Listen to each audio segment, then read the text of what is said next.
Hello বন্ধুরা, শ্রীপর্ণাস কুকবুকে তোমাদের সবাইকে স্বাগত জানাই। তো আজকে আমরা বানাবো শুক্তো। শুক্তো হচ্ছে বেঙ্গলিদের একটা অত্যন্ত ট্র্যাডিশনাল একটা ডিশ, যেটা তোমরা সবাই খেয়ে থাকো। তো আমি যেরকম করে বানাবো সেটাই তোমাদের সাথে আমি শেয়ার করব। দেখো বন্ধুরা, আমি এখানে সব রকমের সবজি আমি কেটে রেখেছি যেটা আমি বানাবো।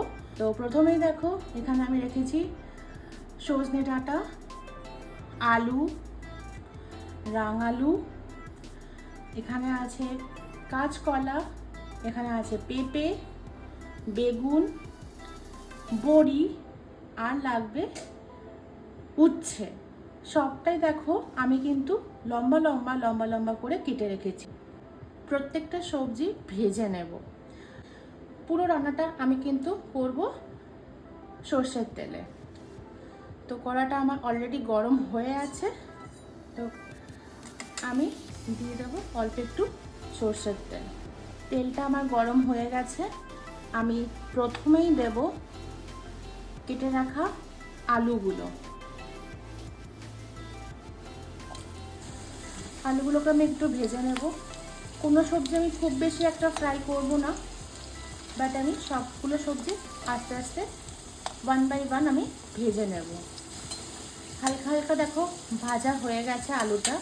এবারে এর মধ্যে আমি দিয়ে দেব আগে থেকে কেটে রাখা রাঙা আলুগুলো। রাঙা আলুগুলোকেও আমি এর সাথে ভেজে নেব হালকা। রাঙা আলুগুলো আমার হালকা ভাজা হয়ে গেছে। এবারে আমি এর মধ্যে দিয়ে দেব কেটে রাখা পেঁপেগুলো।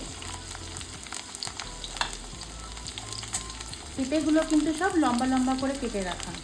পেঁপেটাকে এবার আমি ভেজে নেব হালকা। আমি কিন্তু কোনো সবজি বেশি বেশি করে ভাজছি না, সব হালকা আমি কিন্তু ভাজছি। দেখো পেঁপেটাও কিন্তু আমি হালকা ভেজে নিয়েছি। এবারে আমি এর মধ্যে দিয়ে দেব বেগুনগুলো।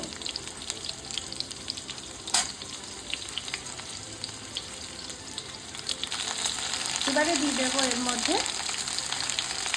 কাঁচকলার পিসগুলো। ফ্রাই হয়ে গেছে। এবারে আমি দিয়ে দেবো সজনে ডাঁটাগুলো, যেগুলো আমি কেটে রেখেছি, একদম লম্বা লম্বা করে কেটে রাখা আছে। আমি এগুলো দিয়ে দিলাম।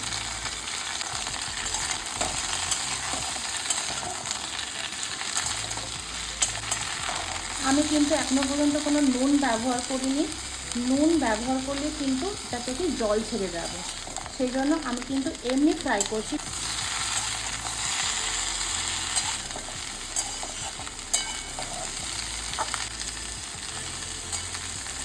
দেখো বন্ধুরা, হালকা হালকা কিন্তু ফ্রাই হয়ে গেছে আমার সবজিটা। এবারে আমি এই সবজিগুলোকে উঠিয়ে রেখে দেবো আলাদা একটা প্লেটে। দেখো বন্ধুরা, আমি কিন্তু পুরো সবজিগুলো কিন্তু ভেজে আমি উঠিয়ে নিলাম। আবার আমি কড়াতে একটুখানি তেল দিয়ে নেব। এবার আমি এর মধ্যে ভেজে নেব হচ্ছে উচ্ছে আর বড়িগুলো। তেলটা আমার আবারও গরম হয়ে গেছে। আমি দিয়ে দিলাম কেটে রাখা উচ্ছেগুলো, যেগুলো লম্বা লম্বা করে কেটে রাখা আছে।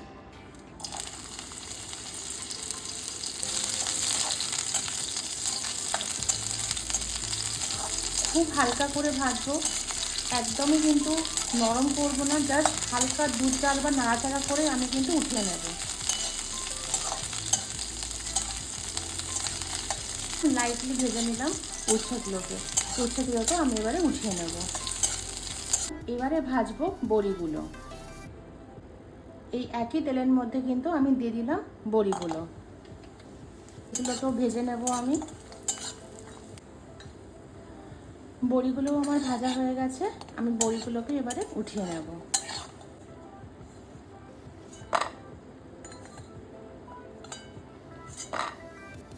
এই দেখো বড়িগুলো আমি ভেজে উঠিয়ে নিলাম। এবারে শুরু করব আমাদের মেন রান্নাটা। সবার আগে বন্ধুরা, আমি একটা মশলা বানিয়ে নেব। তার মধ্যে দেব রাঁধুনি হাফ চা চামচ, 1 ইঞ্চি মতন আদা, 1 চা চামচ মতন পোস্ত আর 1 চামচ মতন সর্ষে। তোমরা এখানে কালো সর্ষে ব্যবহার করতে পারো, আমি এখানে সাদা সর্ষে ব্যবহার করছি। তো এই পুরো মশলাটার আমি একটা পুরো ফুল পেস্ট বানিয়ে নেব। এই দেখো মশলাটা আমি পুরো বানিয়ে নিয়েছি। এবারে শুরু করব আমাদের রান্নাটা। কড়াইতে আমি আবার একটুখানি তেল দিয়ে দেব। তেলটা আমার গরম হয়ে গেছে। আমি সবার আগে ফোড়নে একটু ইউজ করব রাঁধুনি। আমি দিয়ে দিলাম রাঁধুনিটা। এবারে আমি দিয়ে দেব আমার বানিয়ে রাখা এই পেস্টটা।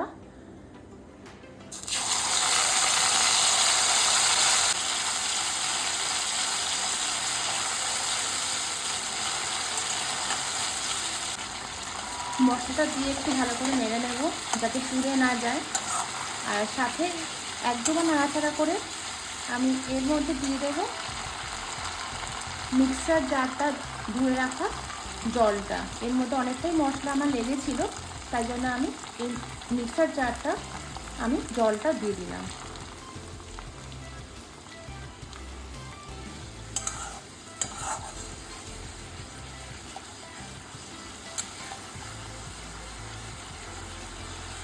এবারে বন্ধুরা আমি একটুখানি কষিয়ে নেব মশলাটাকে 2 থেকে 3 মিনিটের জন্য। 2 থেকে 3 মিনিট কিন্তু আমি কনস্ট্যান্ট নাড়াচাড়া করেছি। আমি কিন্তু 1 সেকেন্ডের জন্য বন্ধ করে নিয়ে আমি নাড়াটা, তাহলে কিন্তু লেগে যাওয়ার চান্স থেকে যাবে। কন্টিনিউ নাড়ার পরে 2 থেকে 3 মিনিট পরে ঠিক এরকম দেখতে হবে, হালকা হালকা হালকা হালকা দেখো তেল ছেড়ে ছেড়ে দিয়েছে। এবারে আমি এর মধ্যে অ্যাড করে দেব আমার ভেজে রাখা সবজিগুলো। দিয়ে দিলাম আমি ভেজে রাখা সবজিগুলো। আরেকটা জিনিস বন্ধুরা, আমি কিন্তু বেগুনটা একটু উঠিয়ে রেখেছি সবজিগুলোর মধ্যে থেকে, কারণ বেগুন তো খুব সফট আর ঘেটে যাওয়ার মানে খুব সম্ভাবনা থেকে যায়, সেই জন্য আমি কিন্তু বেগুনটাকে সরিয়ে রেখেছি। তোমরা চাইলে সেপারেট করেও ভাজতে পারো, বেগুনটা আমি ভেজেছিলাম, তোমরা চাইলে কিন্তু সেপারেট করে ভাজতে পারো। এবারে আমি ভালো করে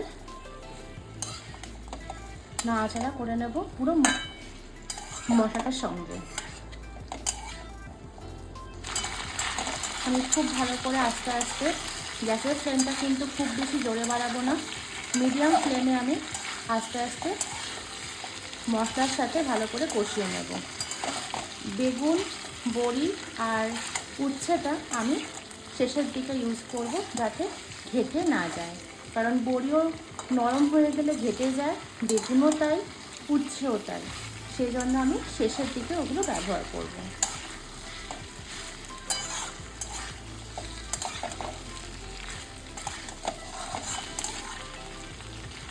দেখো বন্ধুরা, আমি কিন্তু 5 থেকে 7 মিনিট হালকা মিডিয়াম ফ্লেমে আমি কিন্তু কষিয়ে রেখেছি আস্তে আস্তে। এবারে আমি দিয়ে দেবো জল। দিয়ে দিলাম পরিমাণ মতন জল। ডোবা ডোবা টাইপের থাকে সবজিগুলো, আমি ঠিক সেরকম পরিমাণে জল দিয়ে দিলাম। এবারে এটা হালকা ফুটতে থাকবে। এবারে দেখো এখানে কিন্তু খুব জোরে আমার ফ্লেমটা এখন দেওয়া আছে আর জলটা কিন্তু ফুটে উঠেছে। এবারে আমি ফ্লেমটা কমিয়ে দেব, মিডিয়াম করে দেব আর ইউজ করব নুন। এই প্রথমবারের মতন কিন্তু আমি নুন ব্যবহার করছি, আগে কিন্তু আমি কোনো নুন ব্যবহার করিনি। দিয়ে দিলাম পরিমাণ মতন নুন।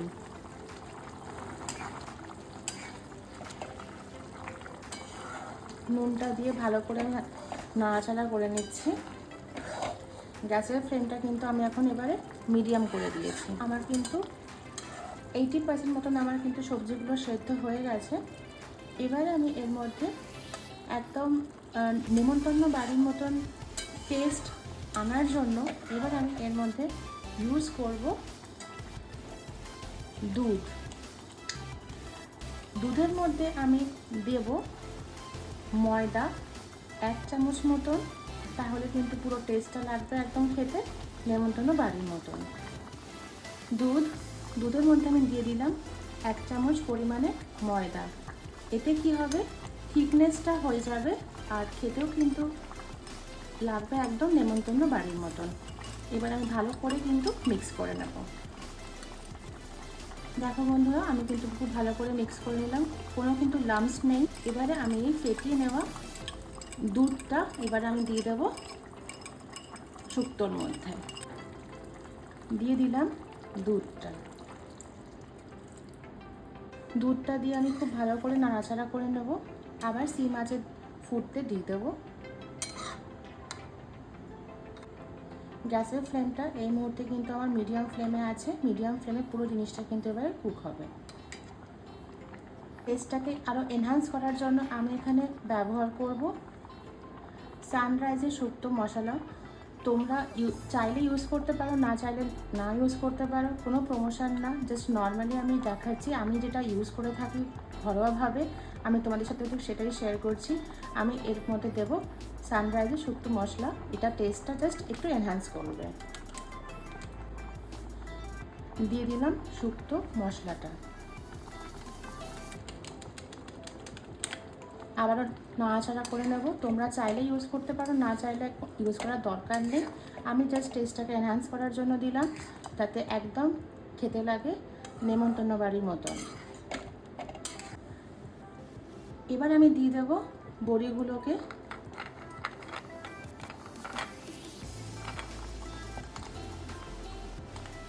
ভেজে রাখা বেগুনগুলো, যেগুলোকে আমি আগে থেকে আমি ভেজে সাইড করে রেখেছিলাম যাতে গলে না যায়, আমি শেষের মুহূর্তে আমি দিয়ে দিলাম। আর লাস্টে দিয়ে দেবো আমার ভেজে রাখা উচ্ছেগুলো। এবারে ভালো করে আমি মিশিয়ে নেব।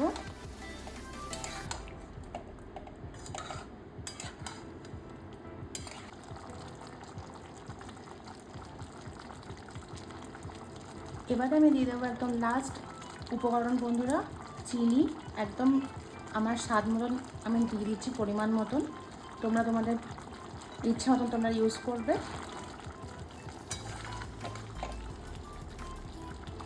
চিনিটা দিয়েও আমি ভালো করে নাড়াচাড়া করে নেব।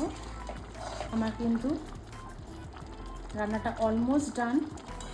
জাস্ট 5 মিনিট আর হালকা লো ফ্লেমে, এই মুহূর্তে আমার ফ্লেমটা লো করা আছে, লো ফ্লেমে হালকা নাড়াচাড়া করে আমি কিন্তু বন্ধ করে দেবো।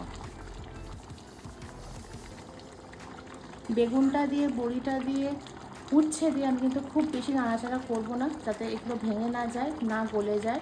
তো হালকা নাড়াচাড়া করে রেখে দেবো, দিয়ে আমি কিন্তু বন্ধ করে দেবো।